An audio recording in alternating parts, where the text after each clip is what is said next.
પાટણના સાંતલપુરમાં 8 લોકો નદીમાં ડૂબ્યા હોવાની ઘટના સામે આવી છે। સાંતલપુરના નળિયા ગામ નજીક પસાર થતી ખારી નદીમાં નહાવા પડેલા 8 યુવકો ડૂબ્યા છે।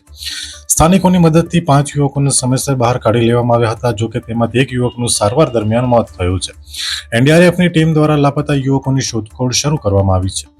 આ સિવાય સિદ્ધપુરમાં વધુ એક ઠાકોર યુવાન નદીમાં તણાઈને મરણ પામ્યો છે। ખળી ગામના ઠાકોર દશરથજી રત્નાજી ઉંમર વર્ષ 42 ગત રાતથી ગુમ થયા હતા, જેમનો આજે નદીમાંથી મૃતદેહ બહાર કાઢવામાં આવ્યો છે। સિદ્ધપુર પોલીસને જાણ કરાતા પોલીસે શોધખોળ આદરતા નદીમાં મૃતદેહ હોવાની માહિતી મળતા પોલીસ દ્વારા ડિઝાસ્ટર અને હોમગાર્ડના જવાનોની મદદથી બોડી બહાર કાઢવામાં આવી હતી। સિદ્ધપુર હોમગાર્ડના જવાનોએ ભારે જહેમત ઉઠાવીને મૃતદેહ બહાર કાઢ્યો હતો। Bureau report, Patan. અમે તમને આપીશું પળેપળના સમાચાર। જો તમે અમારા નિર્ભય માર્ગ ન્યૂઝ ચેનલને સબસ્ક્રાઇબ કર્યું નથી તો અત્યારે જ નીચે આપેલા આઇકોન બટન પર ક્લિક કરીને સબસ્ક્રાઇબ કરો અને શેર કરવાનું ભૂલશો નહીં।